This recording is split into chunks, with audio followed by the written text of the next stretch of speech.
Notas Sueltas es la ventana informal de expresión y desahogo personal de Pepe Vaz, donde se habla de cualquier tema que le apasiona o que le inquiete, desde la familia, su fe cristiana, temas éticos, la música y la educación, hasta la política, tecnología y finanzas personales, sin pretender proyectarse como un experto o erudito en los temas. Notas Sueltas. Hola, ¿alguna vez te has tropezado con una persona embriagada de sí misma? Sientes que cuando estás con ella te sientes como el tamaño de una hormiga. Qué desagradable es, ¿verdad? Pues la verdad es que todos nosotros nos hemos tropezado con ese tipo de gente. Ya sea en nuestro lugar de trabajo, en el colegio, la universidad o hasta en nuestra propia familia. Pues bien, ese tipo de patrón proviene de un comportamiento narcisista. ¿Qué es un narcisista?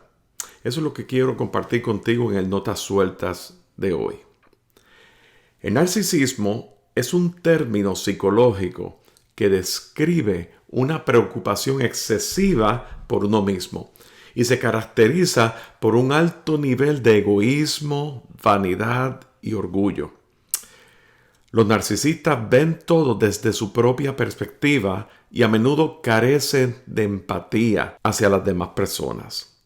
El narcisismo también abarca un amplio espectro de condiciones desde lo normal hasta lo patológico.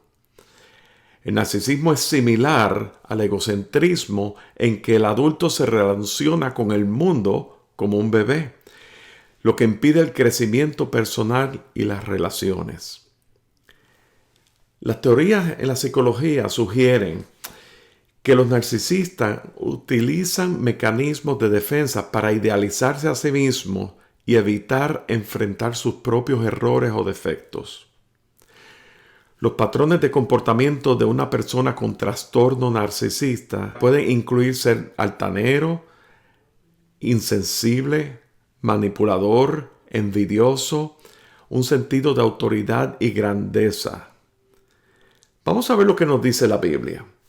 Nosotros hemos nacido pecadores y con un enfoque total en nosotros mismos, lo que se conoce como la carne.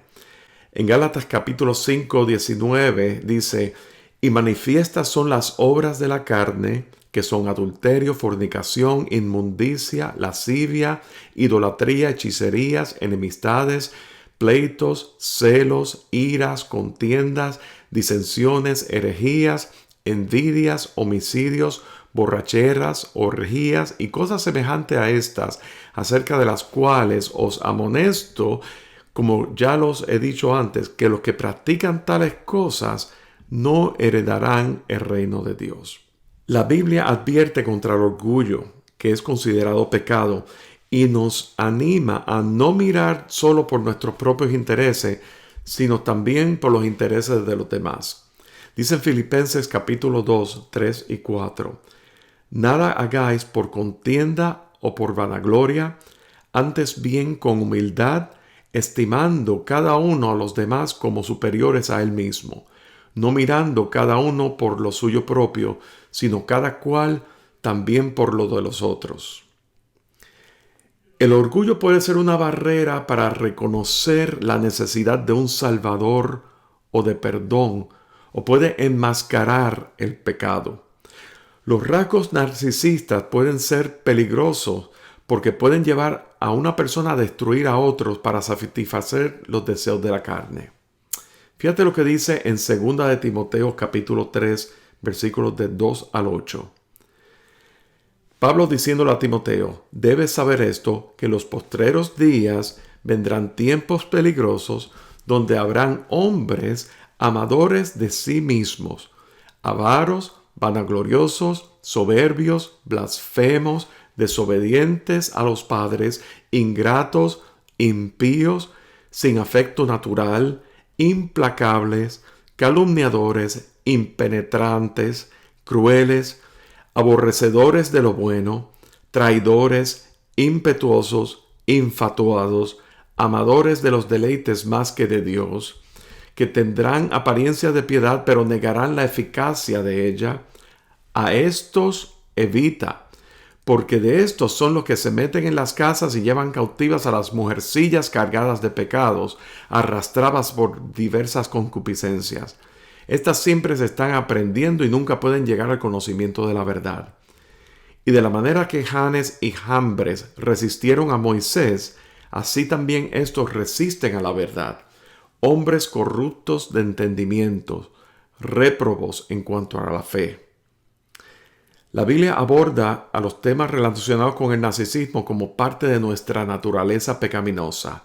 En Romanos 7:5 dice que mientras estábamos en la carne, las pasiones pecaminosas que eran por la ley obraban en nuestros miembros, llevando fruto para muerte.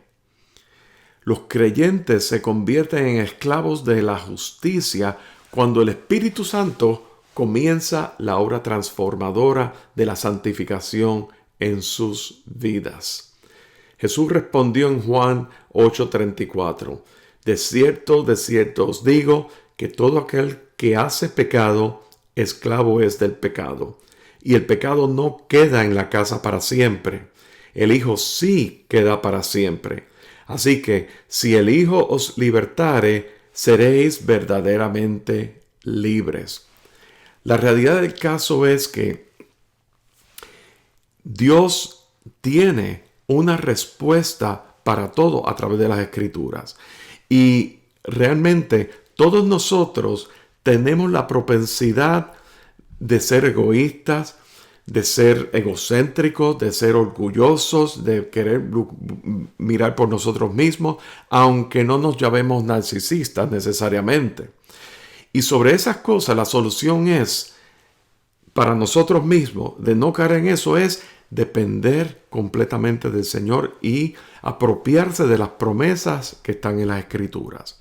Ahora bien, como sabemos, nosotros tenemos en una medida u otra cierto nivel de narcisismo, por decir así, ¿verdad? Sabemos disimularlo, sabemos desenvolvernos, sabemos decorarlo un poco, pero todos en alguna manera u otra lo somos. Ahora bien, no es hasta que nosotros reconocemos nuestro propio pecado y nuestra propia condición y nos rendimos delante del Señor que Dios empieza a hacer una obra transformadora. Nuestro entendimiento, nuestras actitudes, todo empieza a ser transformado por medio de la palabra y el Espíritu. El Espíritu Santo en nosotros hace esa obra de transformación. Ahora bien, yo quisiera traer unas herramientas específicas, cómo tratar con el narcisista en sí, si tú te sientes víctima. Porque una de las cosas que ocurre es que una persona que tiene que estar tratando con una persona narcisista en su lugar de empleo, por ejemplo, un compañero o compañera de trabajo, un compañero de estudio, una persona que se llama amigo pero en realidad no lo es, ¿verdad? Que lo que quiere es tomar ventaja de tus talentos o de tu nobleza, como dice Chapulín Colorado, se aprovechan de mi nobleza, ¿verdad que sí? Pues cuando llegan momentos que el narcisista viene contra ti mintiéndote y acusándote falsamente, hay varias cosas que tú puedes hacer. Primeramente, tú tienes que estar consciente de que tú no puedes cambiar la realidad de esa persona. Tú no puedes cambiar absolutamente a nadie. Tú lo que puedes es controlar o identificar el comportamiento de la otra persona y saber cómo vas a reaccionar o si vas a reaccionar o cómo vas a responder ante ese comportamiento. Pero tratar de cambiar a la otra persona o de convencer a la otra persona es un imposible. Así que habiendo dicho eso, hay unas frases claves que debes practicar y memorizar. Cuando a ti te digan algo como, por ejemplo, yo siento que tú me ignoras, y eso es totalmente falso, ¿verdad? El narcisista necesita atención, necesita acapararte y todas esas cosas. Y cuando tú tienes que no puedes atender a esa persona en ese momento, tienes otra cosa que hacer y le tienes que decir que no.